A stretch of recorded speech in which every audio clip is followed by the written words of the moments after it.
Una tradizione che manteniamo qui in Consiglio regionale quando appunto il consorzio di promozione dell'asparago DOP di Bassano, i ristoratori bassanesi e Confcommercio Bassano che vogliono partire e presentare la loro rassegna qui in Regione Veneto. Noi accogliamo sempre questa loro disponibilità a portare le eccellenze culinarie del territorio a Venezia e mi auguro che come gli altri anni questa serva veramente anche a lanciare una stagione sia nei ristoranti sia con i coltivatori che possa essere di massima soddisfazione a chi mette tanto lavoro e tanta professionalità in quello che fa. È un momento, diciamo, principale della promozione di questo turione, che ricordiamo che è stato il primo in Europa ad ottenere questo marchio di origine protetta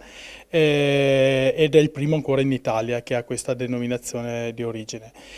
Sicuramente il lavoro fatto negli anni con i ristoratori sta dando i suoi frutti, perché comunque a livello enogastronomico il turismo sta crescendo, anche perché comunque l'asparago di per sé è il fiore all'occhiello del nostro territorio e che richiama fortunatamente anche molti turisti che vengono qui ad assaggiarlo nelle nostre zone. Una vetrina che non vuole essere però limitata a questo periodo, nel senso che in realtà il progetto è quello di portare comunque ad una promozione di questo prodotto in questo periodo, ma in realtà di un territorio, perché l'ambizione è quella appunto di far sì che la nostra enogastronomia diventi veramente un attrattore per quello che è il turista, quindi al di fuori delle nostre terre, perché veramente abbiamo un potenziale incredibile. Poi è chiaro che nell'asparago troviamo un prodotto delle nostre terre con delle peculiarità che tutti ci invidiano. Abbiamo una serie di cene, bar eventi in tutti i locali partecipanti alla rassegna, sono una quindicina quest'anno,